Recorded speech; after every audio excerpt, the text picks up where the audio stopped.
Um, I hope you're all doing okay. I hope you have a blessed day, week, whenever you're watching this.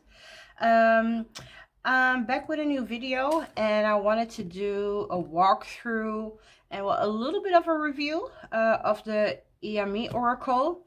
And why I say a little bit of the review, because I'm really still in my study process with it. So I don't feel like I can comment on certain things if, well, again, I'm not really sure how or what, you know. um I have a basic understanding of the Yoruba religion system in that sense. I think this is why I wanted a deck also a couple of years ago, right before the pandemic hit. I was in Nigeria, and yeah, I gained a lot of knowledge in that sense. I had the honor of being invited into one of the local regional temples in Badagry. It's near the border of Benin, and again, it was definitely an honor. Normally, they would only let the locals in, and especially no foreigners. And well, I can feel and be in touch with my African roots, but yeah, on the outside, I'm a pretty white woman in that sense, you know. So again, I was really honored that they allowed that. I would love to share pictures, but they asked me before I was even there not to do that, you know. Because again, that's a sacred space for them. So I'm not gonna do that. Again, I would love to show, but again, you know, it's something I promise not to do. So I'm gonna keep my promise. But yeah, like I said, when I was there, it definitely made an impact to really hear local people talk about the way they practice, you know. So even though it's already been a couple of years now, and I'm reading books, and I'm really trying to dive into that kind of sense, the Yoruba system, the religion, the practices. I'm also a firm believer that you just cannot just do that because you feel like it, you know. This is why I keep a safe distance in the sense of respect, you know. But at the same time, in my privacy, I can study, right? I can look deeper into those things. So this is why I also say with the review, you know, kind of a review, because again, I don't feel that I'm really qualified to talk about the yeah the how would you call that, like I said, the subject of, in that sense, because there is an it's on Oya's Girl's channel, Queen Auset. She has a conversation with Sister Aminat, the creator of this deck. There are now 2 episodes up, and they really go in depth. And I think one episode they talked about 2 or 3 cards, and it was 1.5 hours. Another episode they talked about 2 cards, and it was almost 2 hours. So I think they mentioned that in that conversation as well. You know, like, yeah, it really goes deep. It has many layers. So even for them to try to explain and go deeper into a card, there are a lot of sideways you need to, again, you know, pull into that. Anyone who has this deck and doesn't know yet, like I said, definitely go to the channel of Queen Auset, Oya's Girl. I will link it in the description. The last 2 live episodes were up. I think the next one is in the beginning of February, if I'm not mistaken. And yeah, I will be there, whether it's live or after, you know, because again, I do want to hear all these stories, and because these 2 ladies are actually really practicing, you know. There are Orisha devotees, so they know their stuff. So anyway, long story short, I do want to go over the deck because it's a beauty and I think it deserves its time in the spotlight in that sense. And well, we will go from there. Let's just do that. So yeah, the Iyami Oracle, the creator is Aminat Oladipo. I wish and hope I say that correctly. It's a 44 card deck and guidebook. And well, let's dive in. It's in a beautiful 2-piece box. The quality is something out of this world. Let's put these, and then we can put the big box on the side for a second. So you know, you have the tray for the cards, and on top you can place the book. Beautiful, simple. It does what it needs to do. So yeah, these are the backings. Absolutely amazing. The guidebook. I recently also got a PDF from her. With some extra keywords and a spread, which I don't think were in this book now. And if I'm not mistaken, there was a hinting in the conversations that she was also writing a book. And again, if I put it in the right context, it will be about either these cards or the subject of, you know. And in all honesty, that is something I am really looking forward to, because even though you definitely get a great jumping off point in the book, still for somebody in a study kind of phase in that sense, yeah, I'm tempted to email her every question, which of course I cannot do, but you know what I mean? Like, I really want to. So yeah, the book, again, beautiful quality. Very beautiful dedication for my mothers. It is the task that Ori sent me that I am completing, and the path that Orisha laid out for me that I am following. Ifa Oracle. Yes.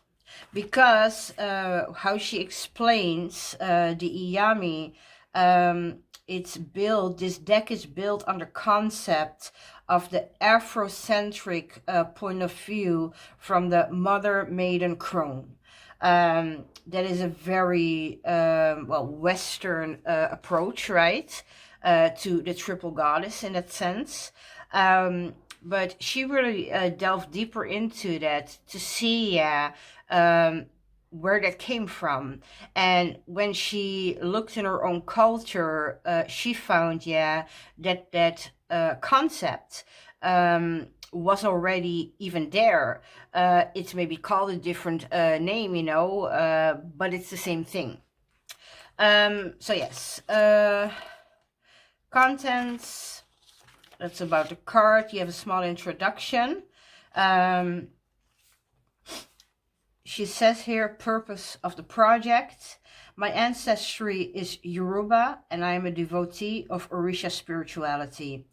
The Oracle deck was designed to illustrate Yoruba traditional spirituality, the triple goddess archetype in Yoruba culture, and to showcase Yoruba art. And again, I'm not going to read everything. That's up to you when you will get your deck. She used 3 different artists in the making of the images, and the cover art was also done by somebody else. I don't feel that you feel that in the deck. Sometimes when we have multiple artists, we kind of feel like the deck doesn't fit, right? It's not like it doesn't have that flow, and I don't feel that way about this deck. Anyway, and then we actually go into the book. At the end, we will pull a card, and I will I will read an entry of it. So for now, we're gonna put these ones aside. I placed my deck again in order, because even though I'm still in a study phase, for me the best study is to just do, you know. The first 3 cards I will show separately, and I'm gonna put them together because they're the basis of the, well, the Iyami, that triple goddess from the Yoruba perspective, you know. I'm gonna apologize right now because I don't want to do that for 44 cards. I'm gonna do my best with the pronunciation. They also mentioned in those conversations on Queen Auset's channel, it is important to call them by their name, even if we're gonna make a mistake. And me, right now, I'm probably gonna make a fool of myself, but you know, we're gonna go for it. Because that's the respect due, and I think it means more that you try than if you're just gonna go by the translation. So we're gonna go for it. I hope you all have a good laugh.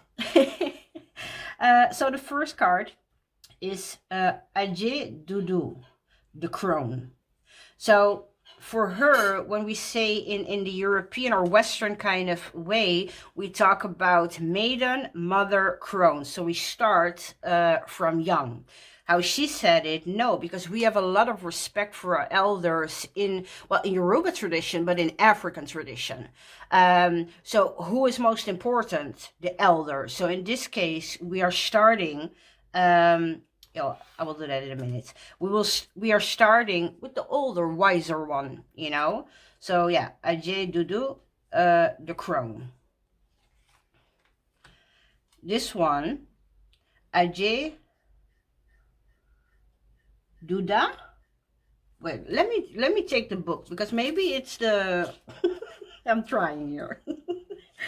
I think that's a P. Ajé Pupa. I'm really hoping I'm doing this correct. Anyway, it's the mother. It's about the intention, right? The mother. And here we have Ajé Funfun, the maiden. So we're gonna put the rest for 1 second aside. Yes, so yeah, I hope we're gonna catch them all. Yeah, so crone, mother, the maiden. Yeah, they're very beautiful. Like I said, I talked about that you not always see it in the artist, that it still comes together. I do think you can see here the art style of yeah, the woman is different, but yeah, again, it's something I really was now focusing on for the sake of the review, and it doesn't bother me. She can stand out as the mother in that sense, right? But yeah, like I said, we will later pick one. You see, maybe it's a little bit hard because of the color of the screen, you know, the video. There is a black rooster next to her. So the Ajé Doudou is with the black rooster. Ajé Pupa, if I say that correct, has, I think, a tiger. Wait, let me see if it's mentioned. Oh, a leopard. I'm sorry. It's a leopard. Of course, there's no tiger in Africa. A leopard. And Ajé Funfun does have an owl. So all of them, they're accompanied by, you know. The thing you also directly notice is the beads. They're very important in the Yoruba spirituality. Everyone has a different kind of meaning.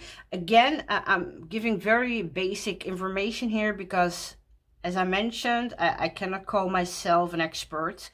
So we're also not going to pretend that I am. But you see this yeah, different aspects coming back. Yeah. Like I said, we have the beads, we have the accompanied animals. I also directly noticed that the red really pops out where these are black and white with a little bit of brown, of course, here too. So yeah, that mother really does pop out. But yeah, absolutely beautiful. So let's continue.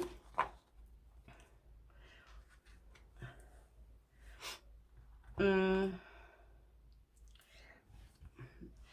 So number 4 is Abba Luaye, the healer. It's about the two faces. One is smaller than the other. What does she say in the book about it? Oba Luaye's icon emerges from dark matter with its many medicine gourds. You can see them here. In the book, you don't have this, so you can see the total picture. But these are medicine gourds. The icon having a dusty glow from the camwood powder, and the left side being slightly smaller than the right.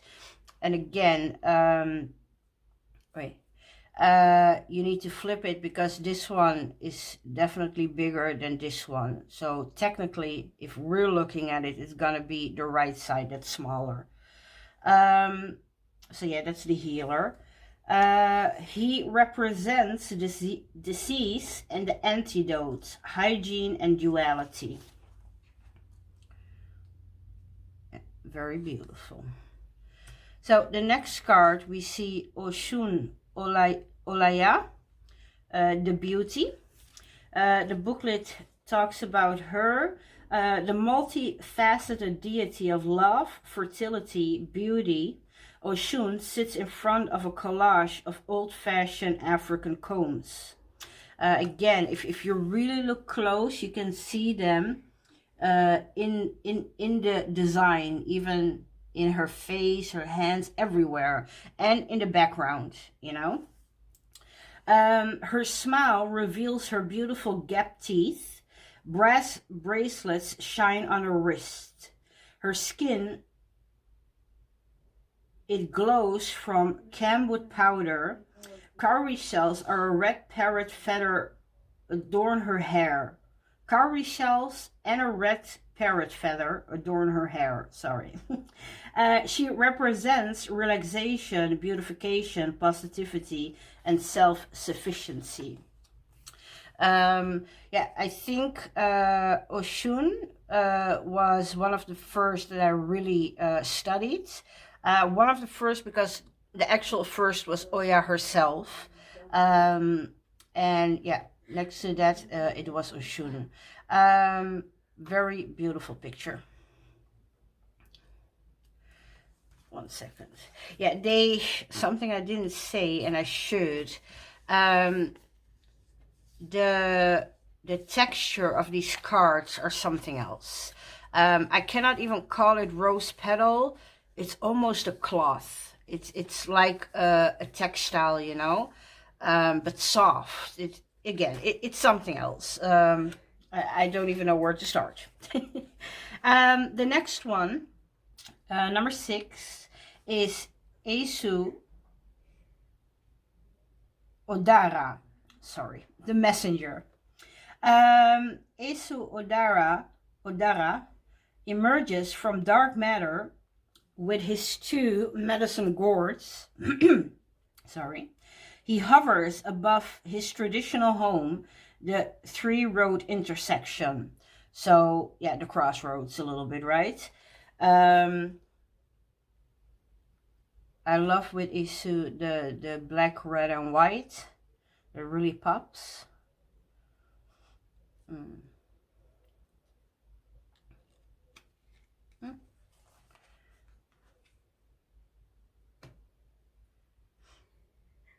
Oh, sorry, let's go back. Yeah, because she mentions here, because we're talking about the Iyami oracle, Isu's colors of black, white, and red. Ah, okay. We're going back to the first. I'm sorry, I'm all over the place now. Because suddenly that pop of red makes sense, right? Because these colors, they signify his close relationship with the Iyami. He is the divine messenger whose main task is to carry messages and offerings to the divine and vice versa. Isu can cause obstacles or clear the way. Ah, see, the red and I'm getting it. This is what I mean. I don't feel like I can really review it in that sense, you know. But we can look at it together because I thought it deserved it, you know. I can always make another video about this one. Okay. The next. Beru, the helper. Isu's wife, so this is his wife, walks gracefully towards the 3-road intersection, the crossroads, with 3 posts stacked on her head. I'm sorry. She is dressed in Isu's colors and holds his icon in her right hand. You can see that here. A gentle breeze blows as the sun sets. She represents the helper, unseen support, and the facilitator. Yes, it's nice to see those connections. Because what I did, I'm going with the episodes, and I shuffled them and I took one card out, and I'm trying to really work with that, do some research on it. So yeah, I don't have the whole deck in my head yet, in that sense, you know. Because this one, something this powerful and ancestral, you know, it really deserves its time in that sense. I don't want to just, well, put it in my closet, you know what I mean? Okay. The next one. Orunmila, the teacher. Orunmila emerges from dark matter holding his Ifa staff. His left hand fires light rays. The star Cyrus can be seen in the background. Here, yeah. He is a teacher who embodies wisdom, unvarnished truth, transformation, and awakening. Again, very beautiful. Number 9. Iyami, the mother of change. As the sun sets, a rich purple color settles in the air, and water rustling wind can be heard in the distance. A lightning bolt hits. The river's whirlpool forms, and the number 9 rises to the surface. There's a storm coming. Iyami represents endings and beginnings. Yeah, very nice. Yeah, 9 is my number. In numerology, we really see that as something very dynamic, right? Dynamic energy. And I'm also in a hermit year, which is also 9. So yeah, 9, a very important one to me. It's one of the first cards I dove a little bit deeper into. This one too, it talks about Iyami, the mother one of 9, is Orisha Oya. Again, one of the reasons I studied her first. The deity of wind and storms. The number 9 signifies completion in numerology. Yeah, we talk about completion, but yeah, normally if you do it from from 0 to 9, yes. In Yoruba culture, Oya is the rule breaker who cannot be controlled, much like the wind. She brings about abrupt upheaval and revolution against the status quo. Lightning strike symbolizes Shango, Oya's consort. Again, it was one of the reasons I really wanted to delve into Oya first, because, well, there are things that I'm attracted to in the sense of the rule breaker and stuff, you know. It got me in trouble when I was younger, and now it's like almost a compliment when you don't go with the crowd, right? I wish they had told me that when I was young, and I always didn't have to always feel like a bad kid, right? So number 10, now we are by the Ori, the Godhead. The Ori is actually the first Orisha. It has to do, with manifesting, knowing, that consciousness. that we can create that if we trust and teach our own self, then we could even divine or know things without even laying the cards, right? That is what, yeah, the Ori, very basically and simply said, yeah, is about. So here she talks or states, the shimmering gold nimbus encircles the man and woman's head, and an angelic beam of light illuminates their passionate embrace. Above them, a white dove hovers gracefully. Ori represents self-actualization, a higher calling, the soul's purpose, and the Godhead. So yes, very beautiful. Number 11, sorry. Elerico, the mystic. We see here a well. I really needed to look the first time I saw it.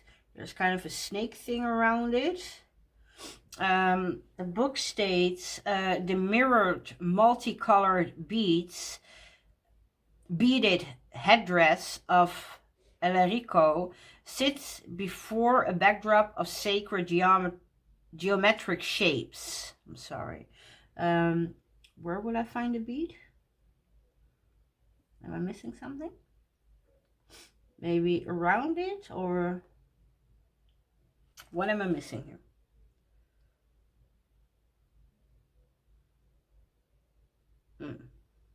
Okay. I'm not seeing the beads directly. Maybe here, but that's not multicolored. This is all multicolored, but that are not for a background of second. Oh, I'm being stupid. The mirrored multicolored beaded headdress. So I think this is the whole headdress then, or am I wrong? Again, don't know for sure. So one more time, the mirrored multicolored beaded headdress of Elerico sits before a backdrop of sacred geometric shapes. Leaning on it is a cowrie shell fan, and a translucent snake warps around. Yeah, so maybe this here, I think. She represents mysticism, transmuting energies, and healing. So yeah, this one is definitely some I want to, or I need to even, look deeper into. Okay, number 12. Agalu, the mother of sound. Beautiful card. Orisha Agalu emerges out of the sacred forest with her son, her deer and sacred drum. She wears the crown of kings. Her son, Iyami, newly initiated into the society of drum making, plays his own set. Alagu represents sound, creativity, initiation, and the Great Mother. Nice, very beautiful. Number 13. Egungun, the ancestors. Egungun, his high priestess and drummer, all emerge out of the sacred forest. He holds his whip as the party make their way into town for the ancestral celebration. Egungun represents the collective ancestors, secrecy, and the masquerade. I love me an ancestor card, so very beautiful. Number 14, Ajay, the abundance. The elegant hands of Orisha Ajay scoops up cowrie shell strands out of the water. Her wrists are adorned with gold bracelets. Specks of water glisten on a gold leaf. She represents wealth and commerce, good luck in business, money and water. Very beautiful.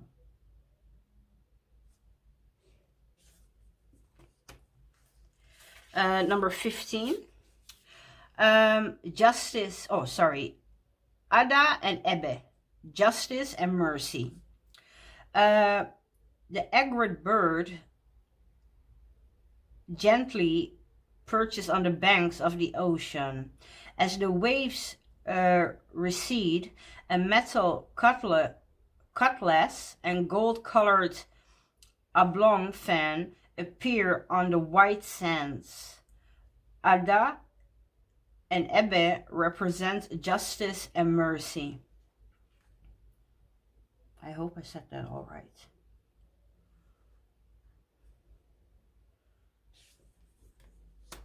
Number 16.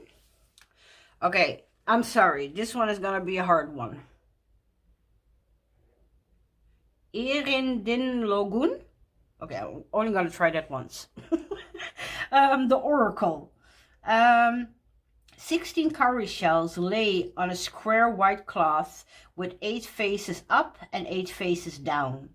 The new moon is luminous. A boat glides silently on the still waters. You see a tiny one there. Okay, one more time then.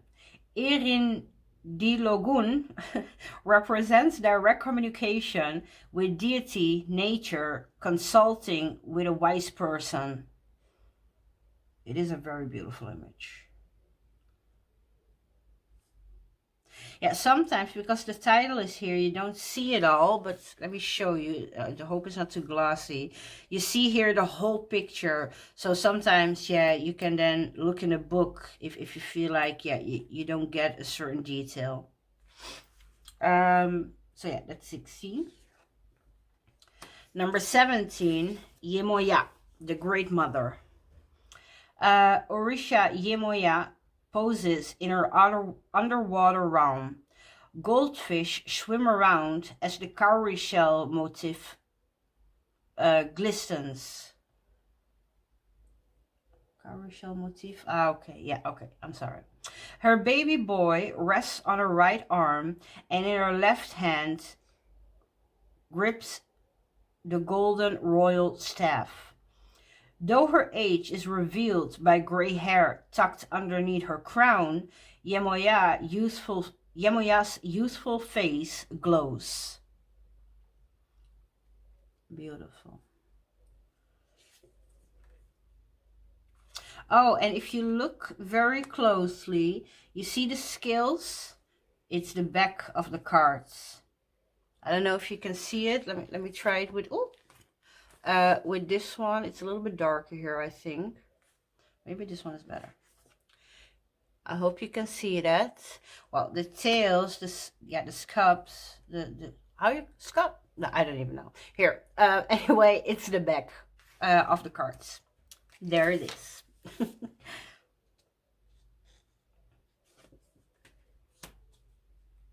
Number 18.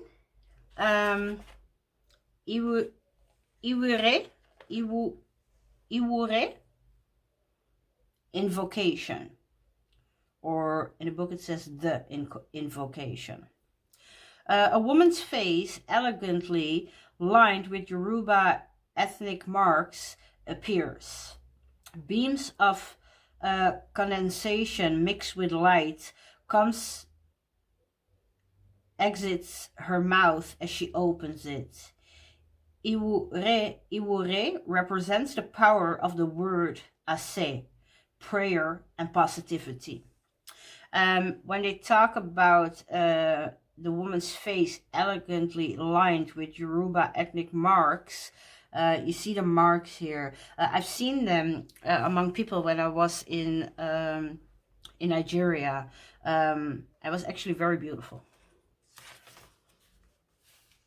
So yeah, the next one, number 19, Odidire, the triumph. On a sunny morning, Odidire flies high in the sky with velocity. Her claws tightly grip a bejeweled ground. crown. Sorry. Her wings and red tail feathers vibrate with passion and determination. She represents pride, perseverance, triumph over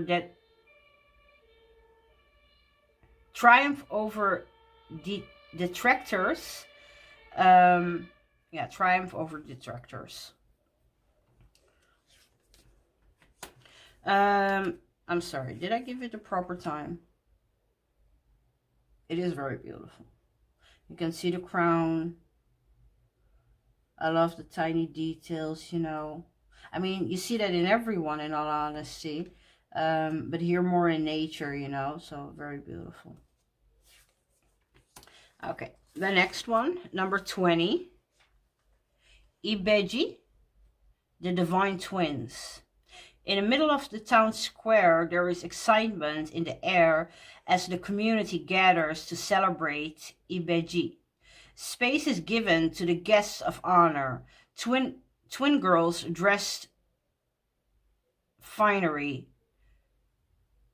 Twin girls dressed finery, red and white in color.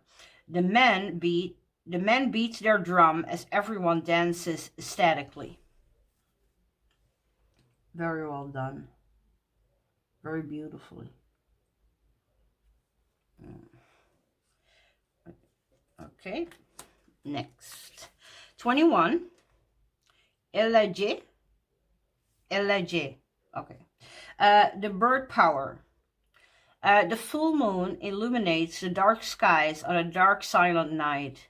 It is 3 a.m. and in the middle of the forest. A white owl flies high above, looking intensely below. Elege represents higher perspective and clarity. Very beautiful. Again with the, I think it was the one before, right? I'm not sure, but it looks like that is definitely the same artist in the sense of the flowery kind of thing. I like that. Okay, the next, number 22. Ojumo Ire, the rising. The rising sun reveals a perfect day, and the singing birds agree. A soft breeze blows the leaves of the palm tree left, then right. As the sun creeps up higher, the morning air is crisp and charged with possibilities. Ojumo Ire represents the law of attraction, sunrise, and positive intentions. Again, done very, very beautifully. Number 23. Yemese, total defeat. We have not reached the place yet, my children. Yemese whispers to her terrified citizens. All are in shackles as the invaders lead them deeper into the forest. A clearing appears, as if on cue. Yemese snaps out of her shackles and kills all the invaders. She represents strategy and victory. Wow. This reminds me, when I was in Badagry, I also did the, well, I don't like to call it sightseeing, but I think it's the word when you're, well, in a different country, right? But in Badagry, you have also the slave museums and the point of no return. And how do you say that? You have the land stop where, well, there is a river, but it's part of the ocean or something. And then you have like an island, and behind that you have the ocean. So we went on a boat, and then we needed to walk all across the island. And we had a guide who told me, you know, about that. Yeah, even now it was, well, bare in the sense of, well, we could see in front of us, right? He talked about, yeah, the terror that those people went through, because it was, well, a jungle kind of atmosphere in that time. They didn't know where they were going, trees and forest all around them. And yeah, the terror of that, you know. And it reminds me a little bit of, yeah, when I read this, all are in shackles as the invaders lead them deeper into the forest. Which that gave me chills. Yeah, because it was a very spiritual walk for me. I've traced my line, well, to the slave ships, so to speak, you know. So I don't know from where my ancestors came in Africa. But that walk in itself, yeah, that was something very different. Normally they would take groups, like 4 or 5 or even more people, but I knew it was going to be a spiritual walk. And I had a talk with the guy, and I asked if it just could be me and my friend, you know, because I really wanted to be present in that moment. And I know it doesn't really happen when you're with a group of people, right?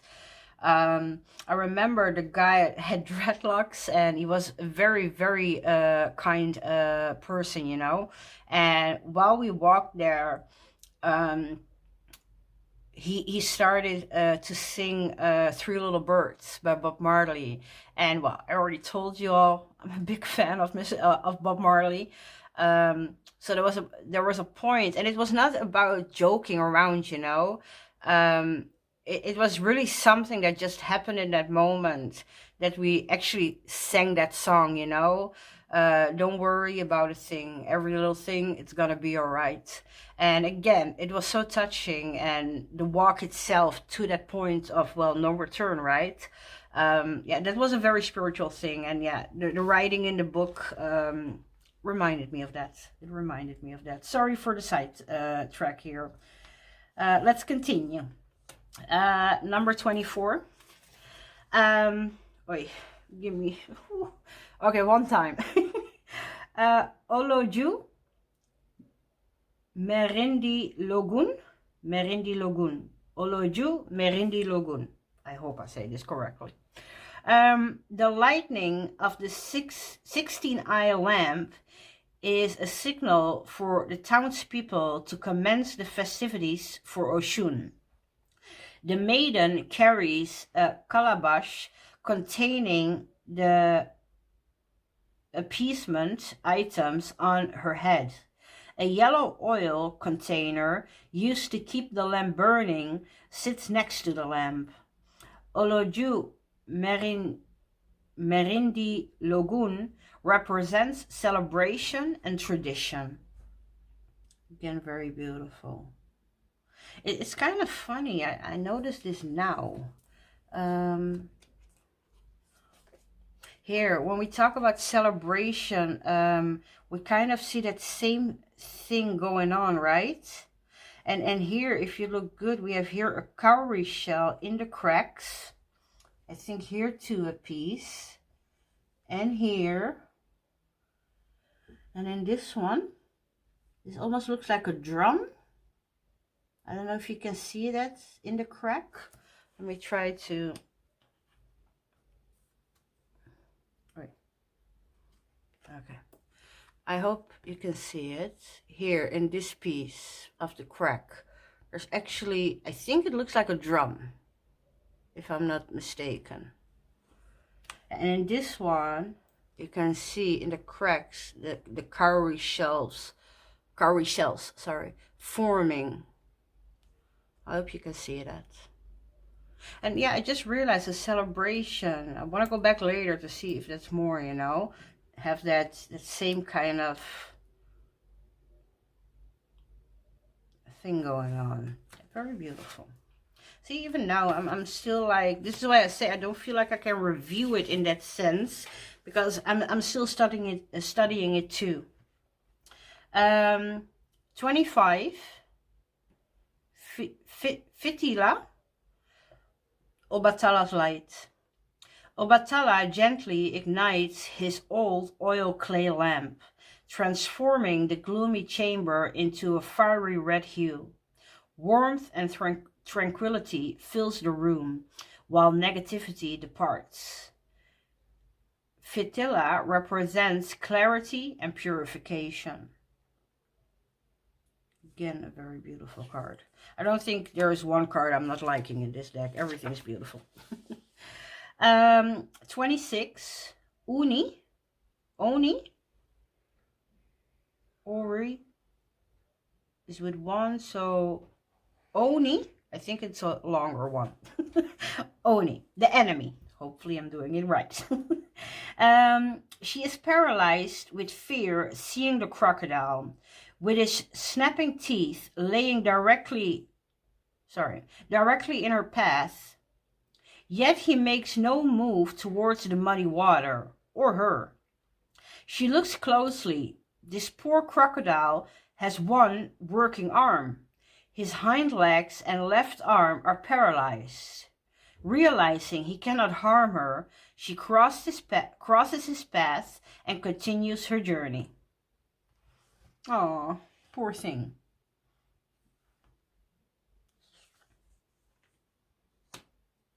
Uh, 27. Wait, let me go back. Sorry. In the conversations, the video I talked about on Queen Auset's channel, Oya's Girl, they talked about having, well, that enemy, right?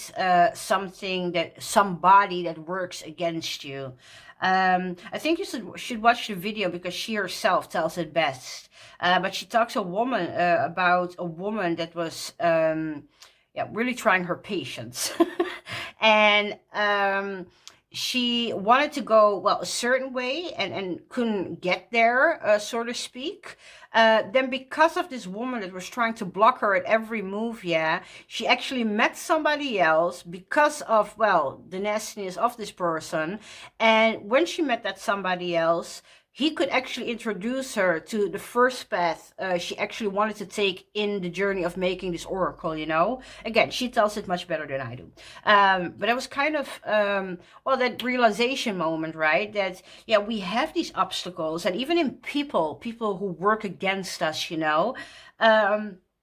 Sometimes you want to fight that, but other times we also need to realize, well, they're there for a reason. Yeah, they're challenging us yet to do better, to maybe even without knowing, you know, they steer us in a different direction. And I found it very interesting. But again, watch the videos. I really recommend that, because, well, they do it much better than me. Number 27, Molejewi. Okay, we're going with that one. The heartbreak.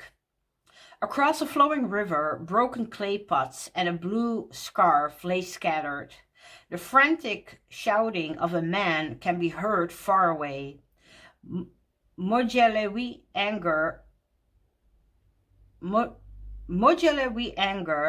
had been unleashed.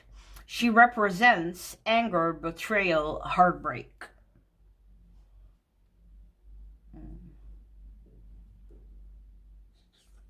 So yeah, we all have that, huh? Sometimes. I'm sorry, I was looking and I'm seeing a house and a face and a house, and there's always so much going on. Okay, next one. Because this video is going to take forever, huh? Shango and Oya, the divine couple. In her cowrie shell and buffalo horn decorated headdress, Orisha Oya stands ready for war. With her battle axe in hand and holding his magical bowl, Orisha Shango breathes fire into the air. They represent loyalty. One of my favorite cards in this deck. Well, so far. Again, I'm still in the middle of it. Number 29. Tibi. The self. Tire's smile reveals her darling gap-toothed smile. Neat hair is decorated with coral stones. Below Tibi sits within the dark dense, decaying earth, her strong roots growing upwards. Tibi represents duality. I really love that because the face is like in that tree, and the roots are, yeah, really under. And again, with all the little details, you know, really important to look up close.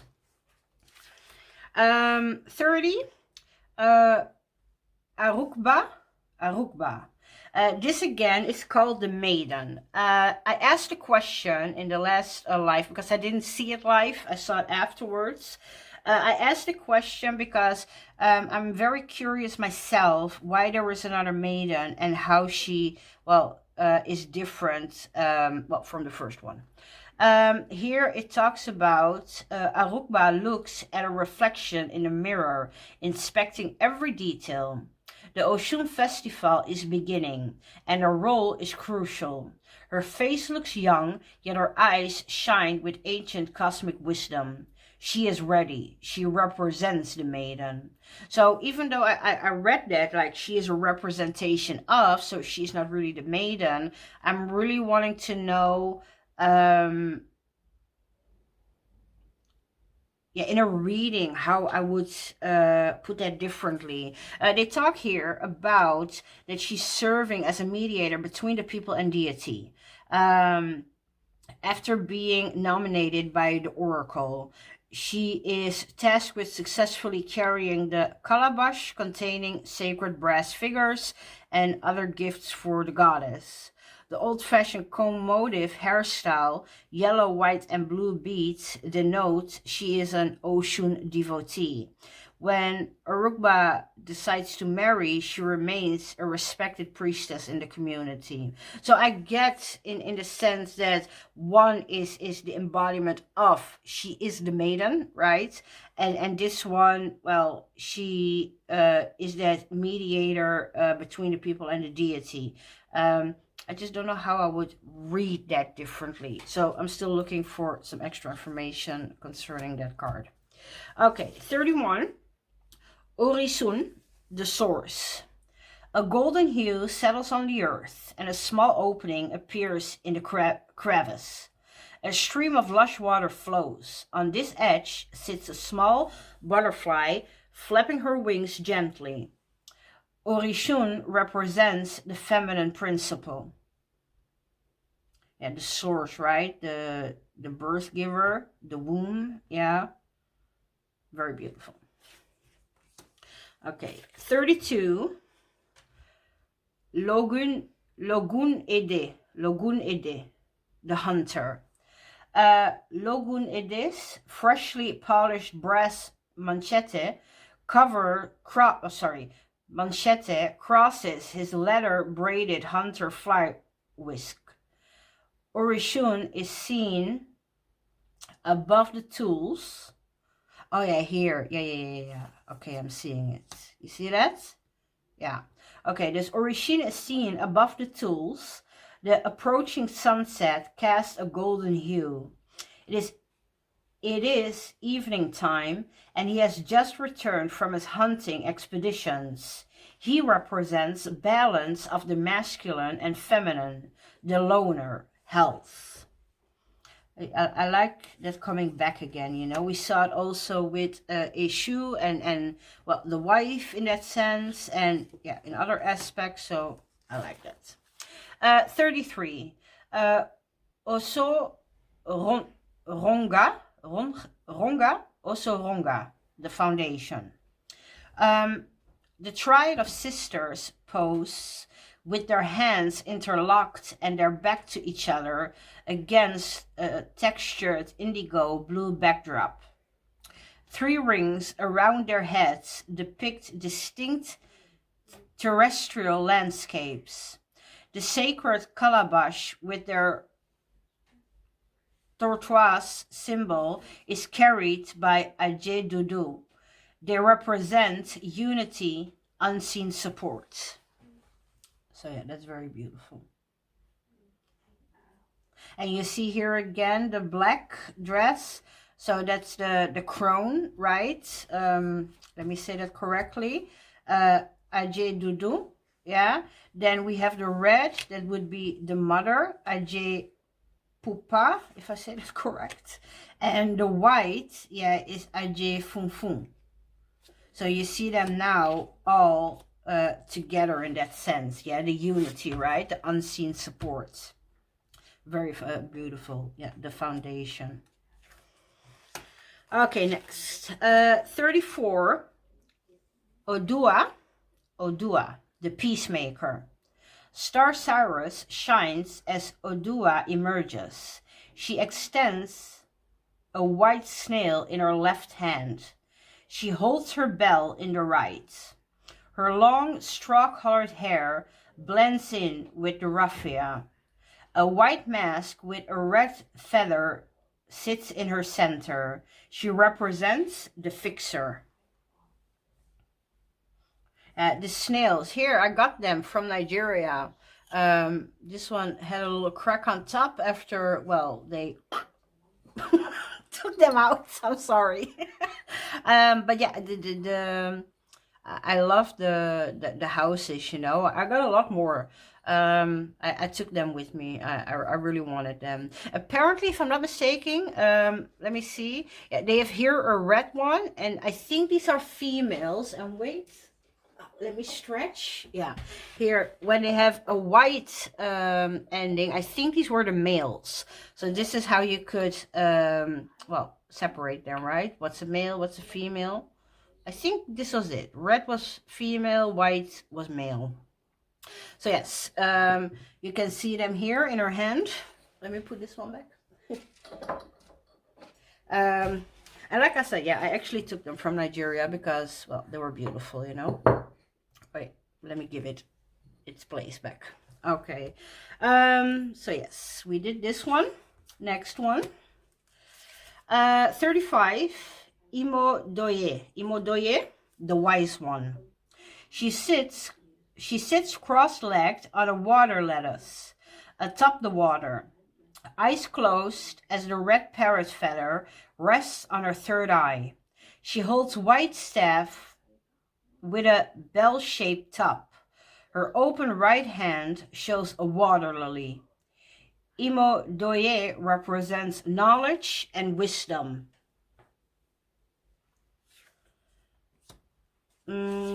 Next one, 36. Iyadole, the guardian.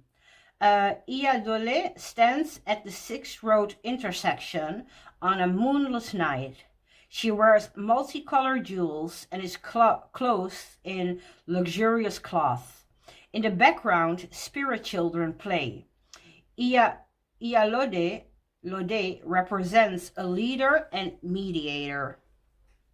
Very beautiful. And again with the beads, right? I don't know exactly the details, but I know everyone has a different orisha that they're linked to. So, very beautiful. Number 37, Igun, the vulture. It's 3 a.m. You can see that this time here because I need to search in that other one. I couldn't find it. Here we can see it. It's 3 a.m. and the dreamscape provides her an overhead perspective of her room. As a blue tint settles, she senses her spiritual body split from the bodily. So you can see her here in color, and then here you see like, well, the spirit form, you know. A big vulture perches on a tree limb next to her head, while on the opposite side, a translucent hand reaches out to her. So the vulture we see clearly. And here, I don't know if you can see that. Here you have, well, the hand reaching out, you know. Igun represents assistance from a high place, the dreamscape. Very beautiful again. 38. This was the card, which was very beautiful. When I got the deck, I asked the deck how we are going to work together, you know. So I'm still, I have some layers already, but I'm still looking into this one because this one came up. And when I was reading it, yeah, it talked about the message from this one specifically was someone wants to take you under their wing, protection of the Great Mother. And that really touched my heart. Like, this deck really wants to, well, work with me, right? Really wants to teach me something and offer me that protection. So that was a beautiful card to draw. Anyway, 38, Iyake, the fortress. The sun is shining brightly as the locals reach the summit of the mountain. They make their way to the middle of the maze, where they can view the lake and rest assured that the attackers will not locate them. I'm sorry. Iyake represents the fortress protection. When I was doing research, I found out there are two lakes that are like, they have a special name for it. I kind of forgot it. I'm sorry. But that are like up in a certain way. Well, just search for the name. It's very beautiful to see. I think one was in Colorado, in the United States, and the other one was in Nigeria. Again, very interesting topic I'm still looking into, because apparently this is my card for the deck. 39, Olokun, the wealth. Her beaded white veil partially hides her brilliant eyes as she emerges from the clear blue water. Under the coral and cowrie studded crown with the gold seashell seal, her graying braided hair shows her age. Cowries and corals encircle her head. This is the goddess of wealth. Olokun embodies wealth in all forms. Again, a very beautiful card. Number 40, Aba Asabo, the protector. As she swims looking for intruders in the water, the beautiful woman dressed in white holds a machete with 6 distinct teeth. Her eyes are intense as she watches over the river with vigilance. She represents unconditional love. Amazing. 41. Oyela, meaning Eureka.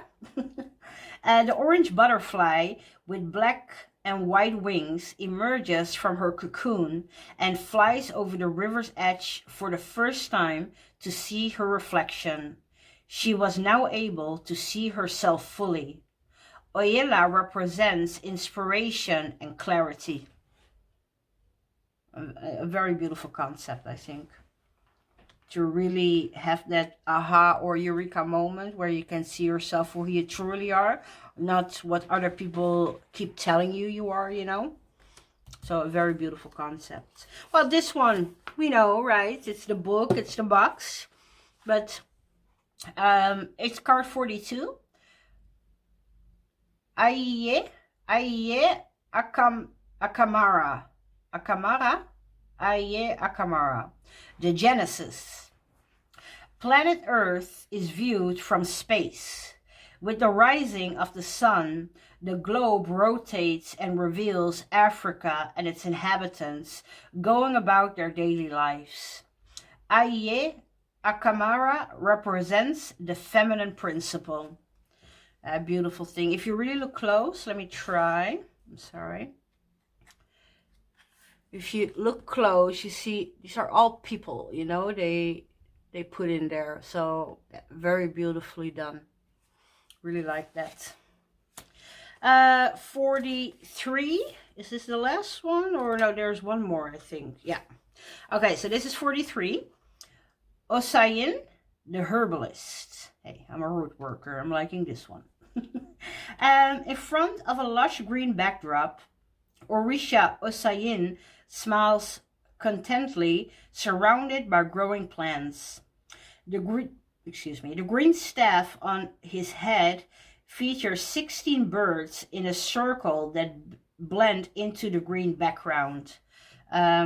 So you see here the birds, and here, yeah, the big one, yeah. But yeah, it really does blend.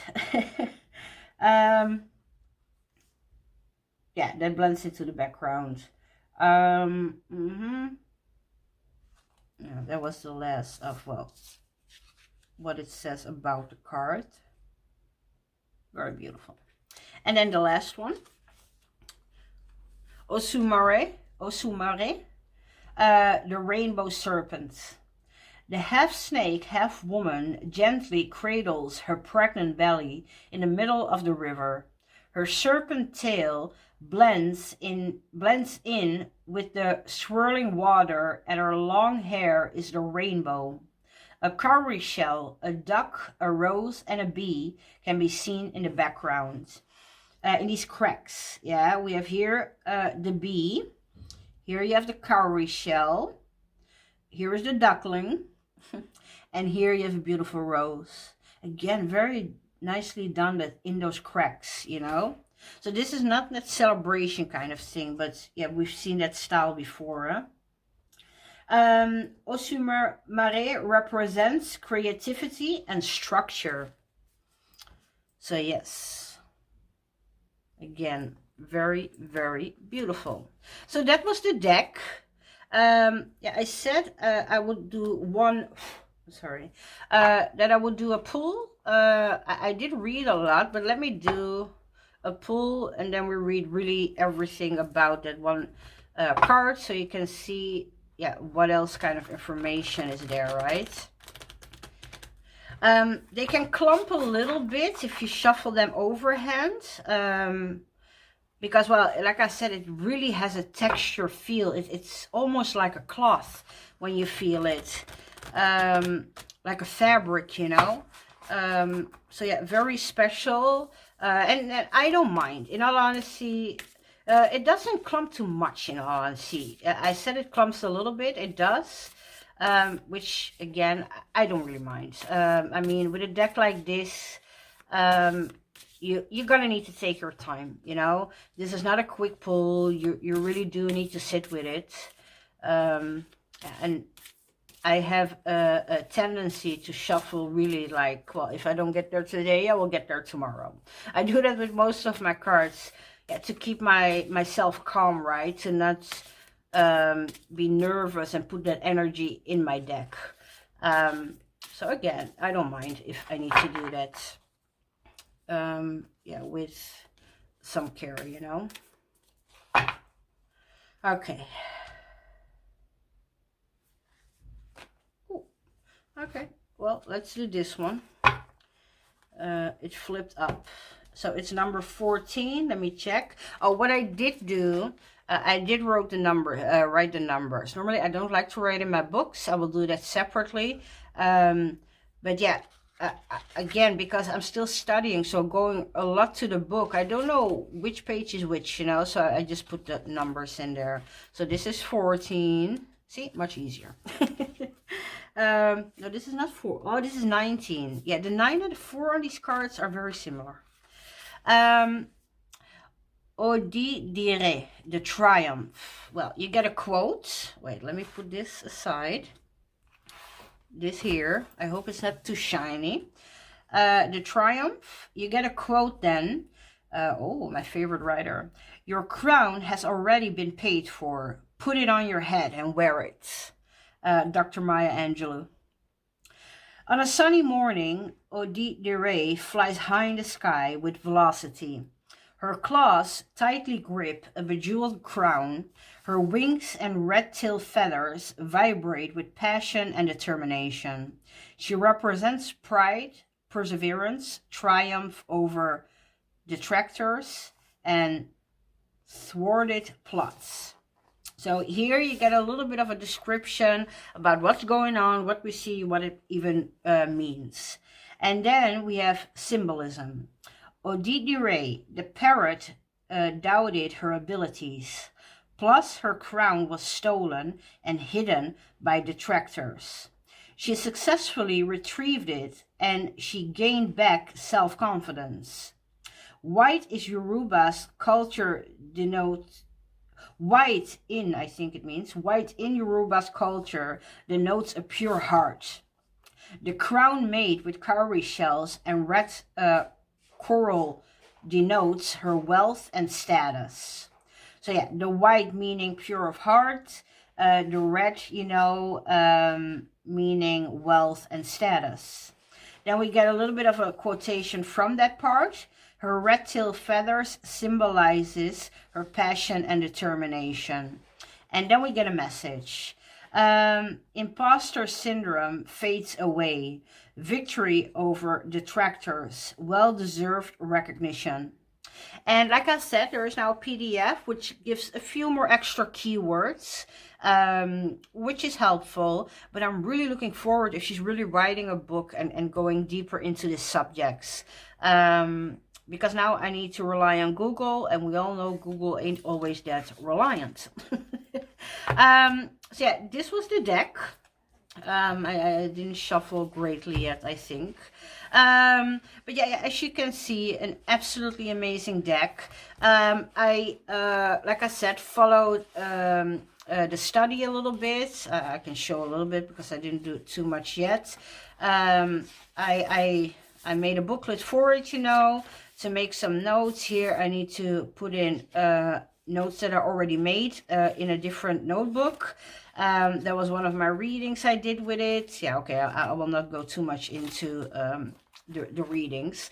But I put down notes from the episodes, like I said, you know, on Queen Auset's channels, channel Oya's Girl, sorry. Because yeah, in those conversations, you know, stuff comes up, then I check the book, I put that on pause, you know what I mean, like, and I write stuff down, and that really helps, you know, because here and there I definitely know some basic things, but yeah, this one goes much deeper. So yeah, I love the fact that we have the conversation yeah, out there, you know, that we can really just sit, listen, pay attention, and well, learn new stuff. So yes, I think that was it. We went through the deck, we saw it all.